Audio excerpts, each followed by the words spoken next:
नमस्कार। यूपी मिश्रा का इनसाइड झारखंड की ओर से जोहार। इंगे यूपी मिश्रा, इनसाइड झारखंड, पास्टा खान। आज मैं आप लोगों को जमशेदपुर से अपनी मन की बात रख रहा हूं, जो हमने पिछले एपिसोड में कहा था। टॉपिक है आज कुत्सित मनोवृत्ति।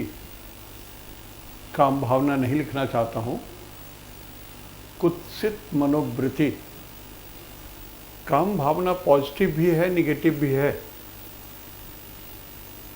वंश वृद्धि के लिए मन में जो भावना उत्पन्न होती है, काम भावना, वो पॉजिटिव है।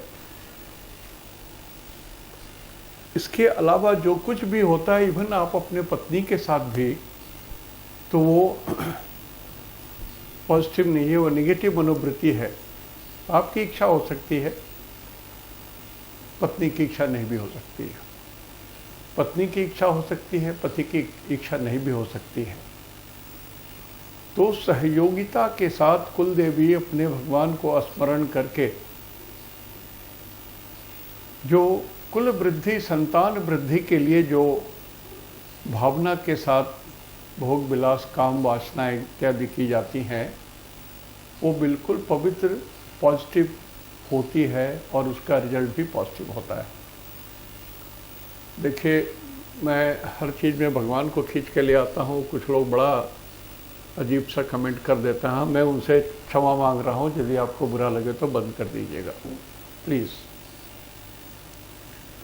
कारण है, मनुष्य के अंदर में कुछ भी वृत्ति, कोई भी मन की वृत्ति, मन का कोई भी चांचल्य तब तक उत्पन्न नहीं होता है जब तक आप ईश्वर के मार्ग पर चल रहे हो, और जब विपरीत मार्ग पर चल रहे हो तो उसके अंदर में दुर्बुद्धि उत्पन्न हो जाती है। जैसे एक व्यक्ति चोरी करता है तो वो दलील देता है कि मैं चोरी कर रहा हूँ, मेरे पास कोई दूसरा साधन नहीं है अपने परिवार का पालन पोषण करने के लिए,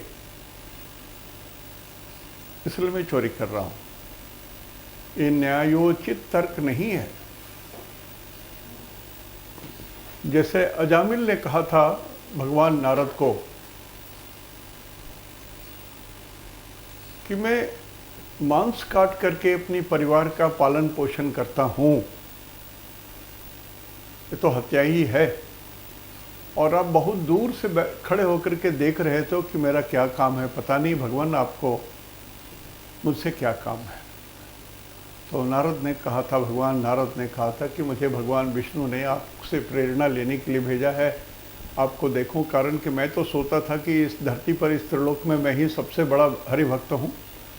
नारायण नारायण करताल लेकर के बजाता रहता हूँ 24 घंटे अहर्निश,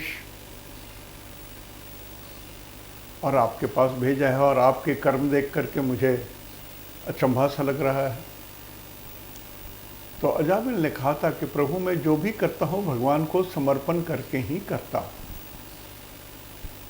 मेरी वृत्ति अवश्य है,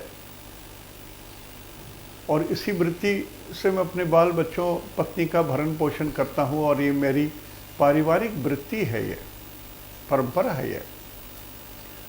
लेकिन इसके हर क्षेत्र में मैं बिल्कुल, जैसे आप नारायण नारायण जपते हो ना, उसी तरह से मैं भी हरि को अपने साथ रखकर ही सारा काम हरि हरि करके ही करता। अब आप जो समझ लीजिए प्रभु। तो उसी तरह से भगवान की मर्जी के बिना तो पत्ता नहीं हिलता, ये तो सत्य है। तो मनुष्य के अंदर चंचलता, दुर्बलता, महानता, सद्गुण, सद्विचार, ये सारी चीज़ें आती हैं, और ये भावनाओं के उद्वेग के साथ होता है, जिसमें चंद्रमा, मन की प्रधानता बहुत ज़बरदस्त होती है। मन इसमें प्रधान हो जाता है। मन की यदि प्रधानता ना हो तो ये रुक जाएगा। सॉरी, टेलीफोन बजने लगा था।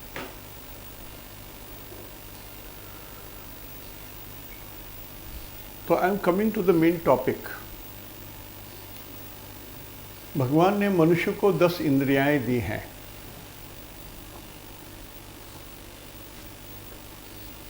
जिसमें जनन इंद्रियाएं, रिप्रोडक्टिव यूनिट जो हैं, मूत्राशय भी एक है उसमें। इसमें शीशन, जिसको हम लोग पेनिस भी बोलते हैं, private part of the body, इस पर नियंत्रण सबसे कठिन कार्य है। लगभग ये मान करके चलें कि ये नियंत्रण से परे है, एकदम नियंत्रण से परे है। जैसे भगवान कृष्ण ने कहा कि मन पर किसी का नियंत्रण हो ही नहीं सकता। जो लोग बोलते हैं ना कि मैं 1 घंटे तपस्या में लीन हो जाता हूं, तो बोले ये तो कठिन है। सांस जब तक चलती रहेगी, सांस के आवागमन के साथ मन चंचल होता रहता है। तो जो आदमी सांस का निरोध कर सकता है, सांस को जितना धीमा कर सकता है, जितना स्थिर रख सकता है, मन भी स्थिर रहेगा।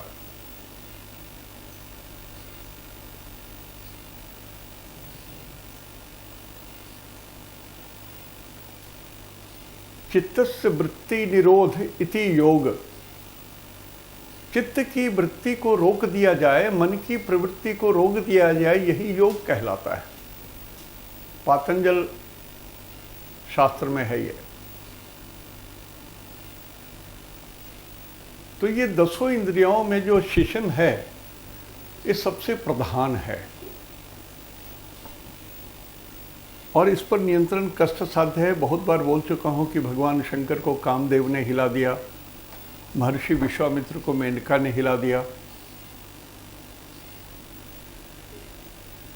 तो ये थोड़ा बड़ा कठिन चीज है कि जो लोग कहते हैं कि मैं नियंत्रण में रख सकता हूं, थोड़ा उनके शब्दों पर, उनके विचारों पर थोड़ा भ्रम हो जाता है।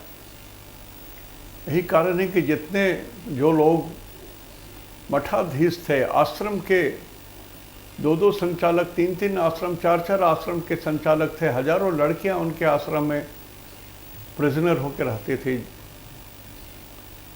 कंस ने जैसे बंद करके रखा था 1008 रानियों को। अंततः भगवान कृष्ण ने कहा कि ये सभी रानियां मेरी पत्नी आज से। उनको उन्होंने अपने पत्नी का दर्जा दिया था ताकि समाज में व्यभिचार, अनाचार, कदाचार ना फैले। उनको, भगवान कृष्ण को इतने रानियों का शौक नहीं था। वो जानते थे कि कंस के कारागार से जब ये लोग बाहर निकलेंगे तो कुछ भी हो सकता है। इसलिए उन्होंने बहुत बड़ी इज्जत दी। भगवान स्वयं कहा कि मेरी सभी पत्नियां हैं, मैं सबका पति, इतना बड़ा ओहदा दिया। और तब कोई मन में विचार, दुर्विचार कुछ नहीं हो पाया और सभी चीज़ शांत, सामाजिक व्यवस्था शांत रही। अब इसमें बहुत सारे लोग मतांतर कर सकते हैं, लेकिन मैं धार्मिक व्याख्या ही कर रहा हूँ। तो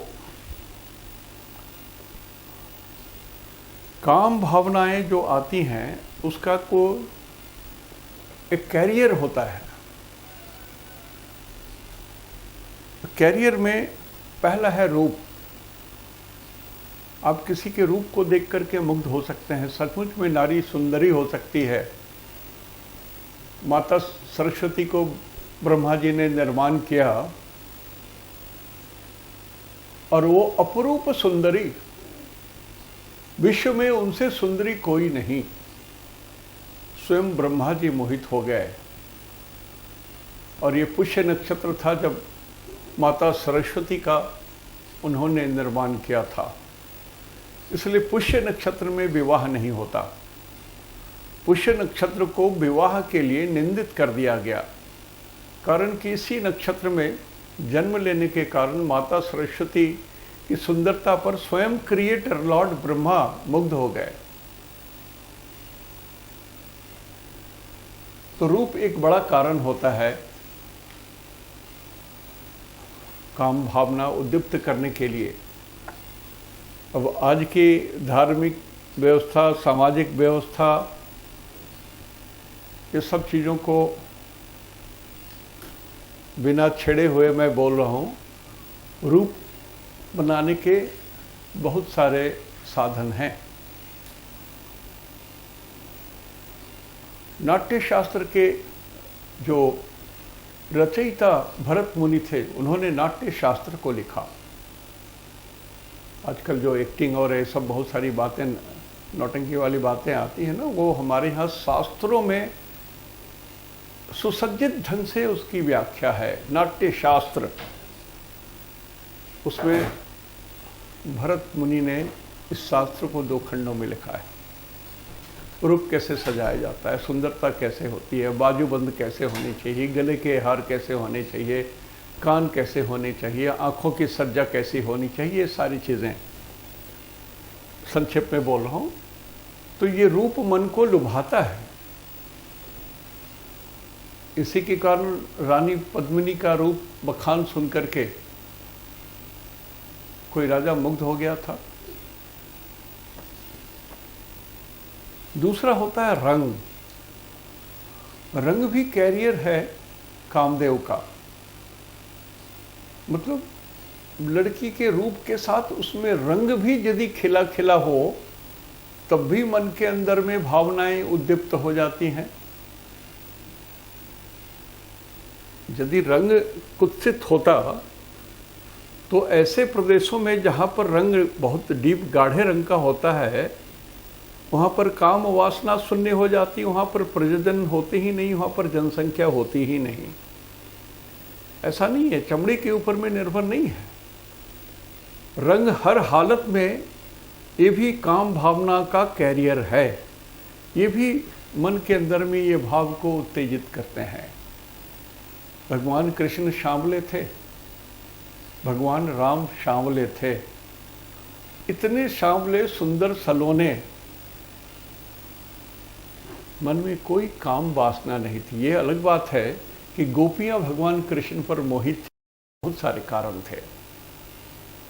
एक तो स्वयं सृष्टा भगवान, फिर अजीब मुरली की धुन। वो धुन आज भी सुनिए तो रोआ खड़ा हो जाए। वो वातावरण, वो सारी चीजें जो अब अवेलेबल नहीं है। तीसरा आइटम स्पर्श। स्पर्श के द्वारा भी काम भावनाएं उत्तेजित हो जाती हैं। अब आजकल एक स्कूटर के पीछे लड़के या लड़कियां बैठ जाती हैं, स्पर्श तो होता ही है। या कैसे भी भीड़ भाड़ में यदि आप किसी लड़की के या किसी पुरुष के संपर्क में आ जाते हैं, स्पर्श में हो जाता है, तो मन के अंदर में एक स्पंदन सा आ जाता है। ये भी कारक है कामदेव का, काम वासना का कारक ये भी है। बहुत सारे लोग छेड़खानी करते हैं तो जानबूझ करके, ट्राम में, ट्रेन में बहुत सारी चीज़ें जानबूझ करके होती हैं। ये मैं आज सारी प्रैक्टिकल बातें बोल रहा हूँ जो होता है। 78 साल का बुड्ढा हूँ, मैंने दुनिया देखी है। और एक होता है गंध। उसके बाद का आइटम है गंध।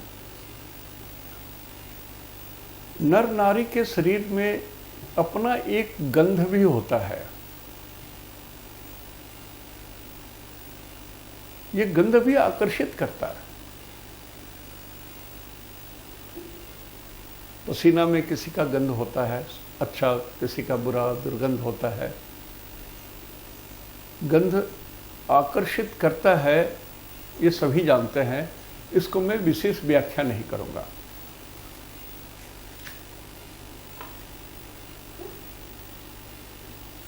उसके बाद श्रवण, सुनना। अब जैसे किसी के बारे में बहुत बड़ा ही सुन लिए आप, जैसे पद्मावती के बारे में बहुत बड़ा ही कोई सुन लिया था, उसने देखा तो नहीं था, लेकिन युद्ध हो गए, लोग मर गए।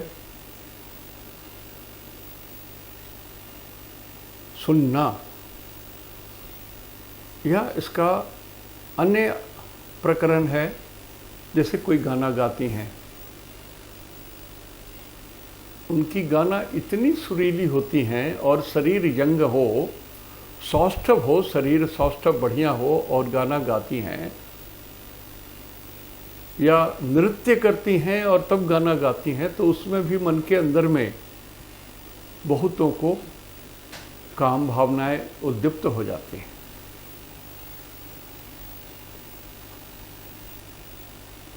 इसके बाद होता है दर्शन। बार बार यदि आपको किसी बच्चे या बच्ची का या लड़की का, औरत का आपको बार बार दर्शन, हर मोड़ पर टकराते हो आप, तभी अकारण किसी सूचना, किसी चैतन्य अवस्था के कारण भी आपको उसके प्रति आकर्षण जरूर उत्पन्न हो जाएगा। ईश्वर ने सृष्टि ही बनाई है, नर नारायण हैं तो नारी भी बनाया उन्होंने। चाहे कीड़े मकोड़े हों, चाहे जानवर हों, चाहे पक्षी हों, चाहे मछलियां हों, सबके अंदर में काम वासनाएं होती हैं। आप नहीं बोल सकते हो कि बिल्कुल एकदम अपरूप सुंदरी हो तभी मन के अंदर में काम भावनाएं आए, ऐसी बात नहीं है।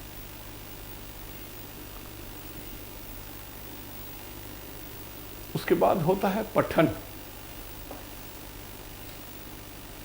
कुछ साहित्य औरतों का वर्णन या पुरुष का वर्णन या उपन्यास में कुछ नायक नायिकाओं का वर्णन इस ढंग से करते हैं कि मन के अंदर में कुत्सित भावना उत्पन्न स्वयं हो जाती है। वर्णन से होती है, सोचने से होती है। ये भी सबों को इसका अनुभव है।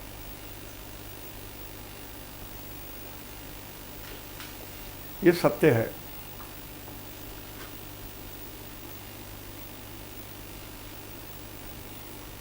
उसके बाद होती है स्मृति। किसी भी बिछड़े हुए साथी के स्मृति के कारण भी बहुत सारे बातें होती हैं। जैसे हमने वर्षा के एपिसोड में बताया कि आषाढ़ के प्रथम दिन जो आकाश में काले काले मेघ आसमान में मड़र आने लगे, तो यक्ष को अपनी प्रेयसी का याद आ गया और वो विह्वल हो गया, विकल हो गया। उसके अंदर में भावनाएं उमड़ गई अपने पत्नी की, अपने वो सहचरी के साथ। तो ये दर्शन, स्मृति के कारण याद आ गया। बहुतों को अपनी सुहाग रात याद आ जाती है, बहुतों को बहुत सारी चीज़ें याद आ जाती है, तो उनके मन में ये भावना भी उत्पन्न हो जाती है। मैं ये बोल रहा हूँ कि कितने साधन हैं जिसके जरिए मन के अंदर में अच्छे या बुरे विकार उत्पन्न होते हैं। कुछ चीज़ें होती हैं चिन्ह।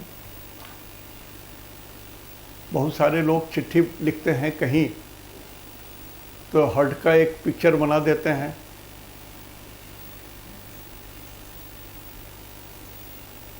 वो शो करते हैं, वो चिन्ह है, स्मृति चिन्ह है कि आई लव यू। उसी में कुछ और निशान बना देते हैं तो विकृति हो जाती है।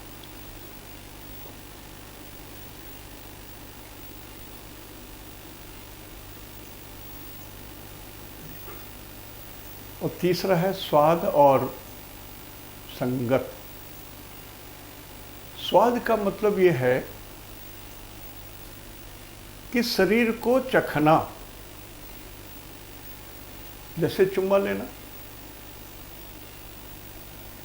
आप छोटी बच्चियों को भी चुम्मा लेते हो तो ये सही नहीं है।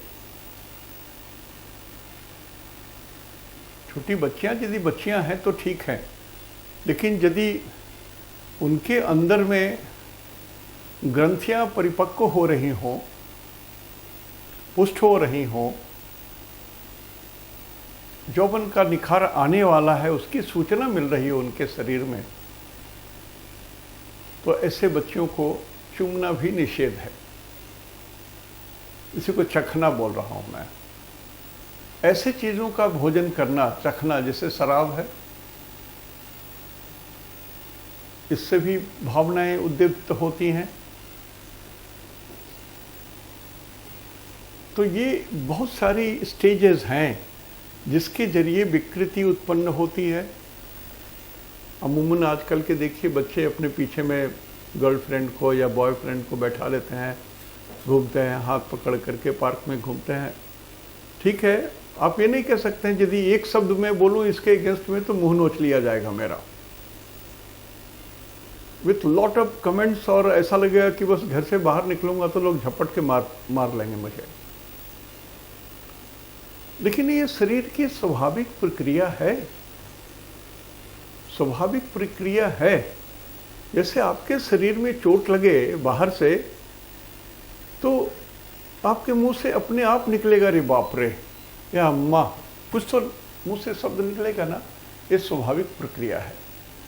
जैसे आपको कोई ढेला फेंक रहा है आपकी आंख की ओर आ रहा है तो आपकी आंखें अपने आप बंद हो जाएगी, वो अपनी खुद बंद हो जाएगी, ब्रेन उसको ऑर्डर नहीं देगा। इस शरीर की स्वतः क्रियाओं में से बहुत सारी क्रियाएं हैं। उसी तरह से काम भी उत्पन्न होने के लिए, उद्दीप्त होने के लिए स्वतः क्रियाएं हैं।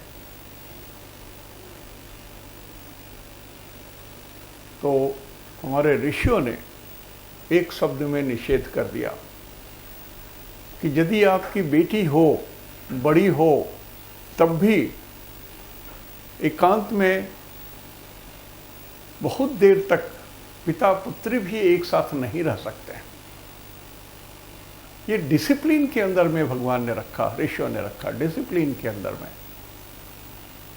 आप देख ही रहे हैं आजकल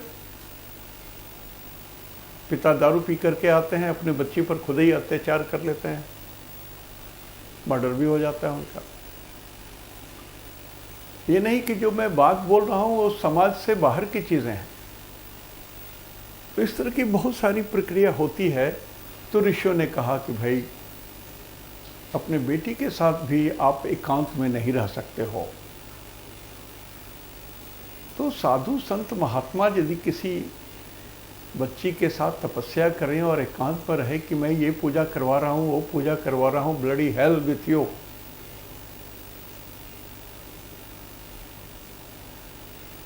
कोई तरीका है क्या? ईश्वर ने जो नियम बनाया, ऋषियों ने जो नियम बनाया, आप ऋषि बन रहे हो तो you are the bloody first breaker. संभव नहीं है। तो जो लोग ऐसी प्रक्रिया कर रहे हो, ऐसी प्रक्रिया का पालन कर रहे हो, उनको देखकर ही त्याग कर दीजिए। होता क्या है, जैसे सृष्टि का, मनुष्य का, हर चीज का अंतिम लक्ष्य है आनंद, आनंद प्राप्त करना। आप पैसे कमा रहे हो आनंद के लिए, आप पिता की उंगली पकड़े हो, आपको आनंद आ रहा है। आप कुछ भी काम कर रहे हो, तो धन जन बल जो भी हो, मान मर्यादा रुतबा प्रतिष्ठा, हर चीज का एंड प्रोडक्ट इज आनंद। यश वृद्धि हो रही तो आपको आनंद आ रहा है, धन वृद्धि हो रही तो आनंद आ रहा है, विजयी हो रहे हो युद्ध में, आनंद आ रहा है। तो ये अंतिम लक्ष्य है आनंद। लेकिन ये परमानंद है कि कुत्सित आनंद है, ये आप सोच लें। तो ये बाबाओं से बचिए, दूर रहिए। धर्म करना हो तो आपका अपना घर बहुत है, आपका अपना पूजा घर बहुत है, आपके प्रांगण के आसपास में जो मंदिर है बहुत है। किसी ने एक प्रश्न किया था कि यदि गुरु नहीं है तो ध्यान ज्ञान कैसे होगा? सर आत्मावलोकन कीजिए ना, आंसर आपको खुद मिल जाएगा। मैं आपके सामने खड़ा हूं, मैं आपको 100% बोल रहा हूं कि इतनी मैंने ज्योतिष पढ़ी, ज्योतिष का ज्ञान लिया, एक क्या, आधा क्या, चतुर्थांश क्या, 0% भी एक गुरु मेरा नहीं। मेरी आत्मा मेरी गुरु, भगवान कृष्ण मेरे गुरु, भगवान किसी भी रूप में मेरे गुरु। आप साधना करो ना, पहले तो ज्ञान था ही नहीं, अभी तो ज्ञान पुस्तकों में भी भरा पड़ा है। एकलव्य बन जाइए ना, मूर्ति सामने में रख करके एकलव्य क्या ऐसा तीर का साधन कीजिए ना, ज्ञान मिल जाएगा आपको। द्रोणाचार्य एकलव्य को उसके आश्रम में आकर के, कुटिया में आकर नहीं सिखाते थे। एक भील बालक, अनाड़ी बालक कैसे सीखा, कैसे उसने साधना की, जो अर्जुन से भी अधिक तीखा हो गया।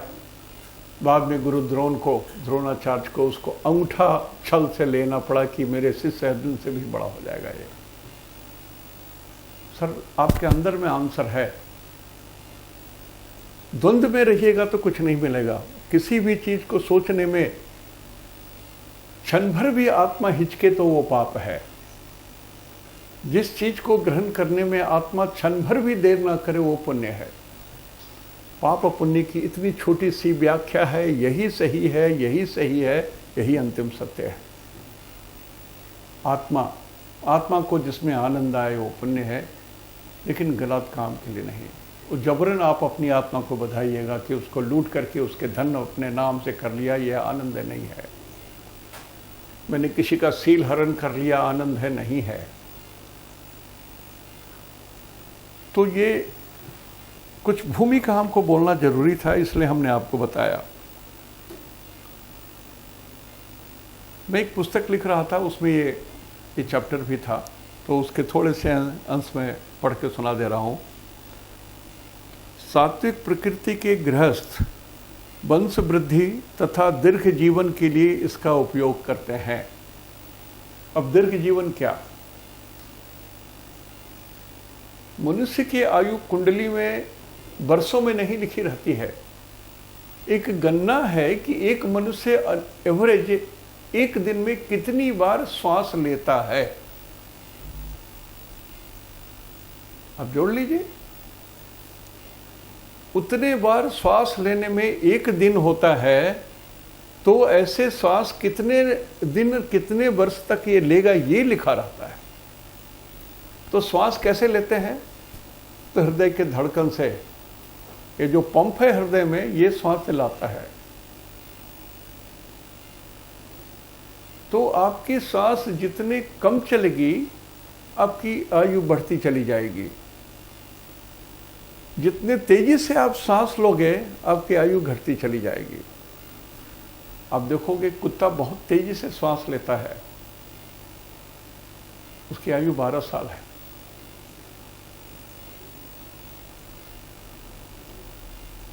इस शास्त्रीय बात बोल रहा हूं, अपनी मनगढ़ंत कहानी नहीं बोल रहा हूं। सांस को आप जितना धीमा कर सकोगे, जो प्राणायाम में होता है, मैं भस्त्रिका प्राणायाम की बात नहीं बोल रहा हूं, मैं अनुलोम विलोम की ही साधारण भाषा में बोल रहा हूं। उसको अनुलोम विलोम शब्द में प्रचलित कर दिया गया है, इसलिए वही शब्द में बोल रहा हूं। सांस को लेना, होल्ड करना, धीरे धीरे छोड़ना, ये एक सर्किल होता है। बाएं से श्वास लिया, ओम ओम या जो भी हो, आपने यदि 10 बार सांस लेते समय मन में उच्चारण किया, तो होल्ड करने में कम से कम 20 बार रोक के रखिए, श्वास को उसी में अटका के रखिए, और फिर दाहिने नाक से श्वास को छोड़िए और 10 बार। 1:3:1 ये प्रोपोर्शन है स्टार्टिंग पॉइंट के लिए। तो श्वास की क्रिया कम हो तो आयु बढ़ती है। जब आप संभोग करते हो तो श्वास की क्रिया बहुत तेज हो जाती है। अब ध्यान दो इस शब्दों, मैं जो बोल रहा हूं उसको परख लो। संभोग के समय में श्वास की क्रिया अधिक तेज हो जाती है, इसलिए आयु घट जाती है। इसलिए शास्त्रों में कहीं कहीं जिक्र था कि यदि आप बहुत ज़्यादा संभोग करते हो तो सिर पर कफन पहले से बांध करके तैयार रखो। आपकी आयु क्षीण होती जाएगी और अंत में आपकी अकाल मृत्यु हो जाएगी।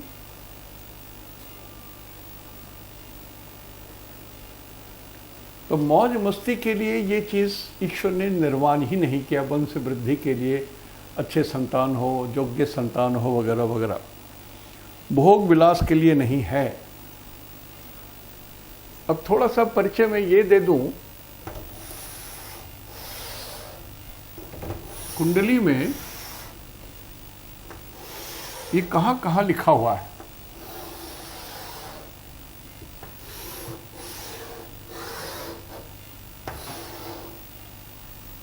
ये 7th पार्ट है। 1, 2 second house, 3 third house, this is 4th house, this is 5th house, this is 6th house, this is 7th house, this is 8th house, this is 9th house, this is 10th house, and this is 11th house, and this is 12th house. तो ये जो 7th house है, ये जननेंद्रियां हैं, मल मूत्र त्याग करने का स्थान है। ये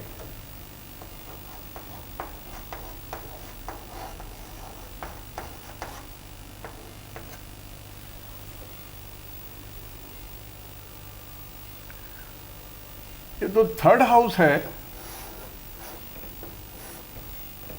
ये काम वासना का हाउस है।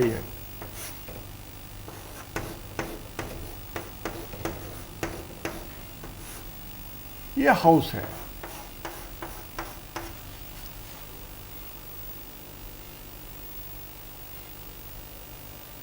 ये अष्टम भाव,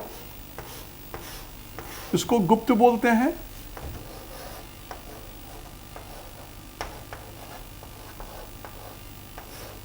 गुप्त कर्म,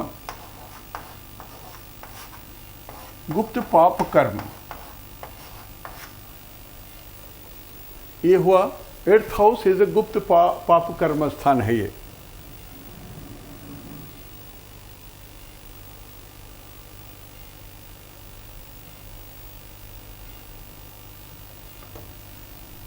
और ये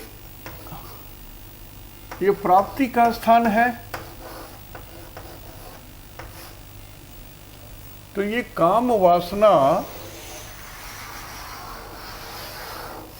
प्राप्ति का ये जगह है।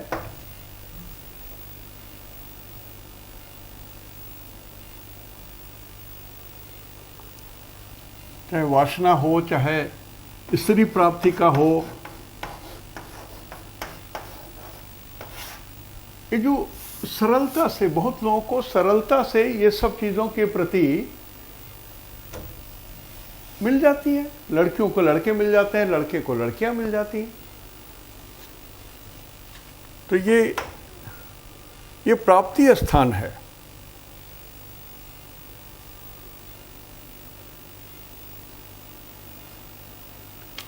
और ये जो 12 भाव है,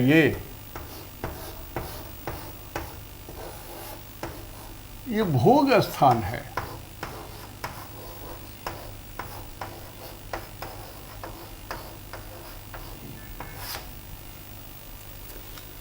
इस स्थान में इसको बोला गया है बेडरूम, बेड प्लेजर,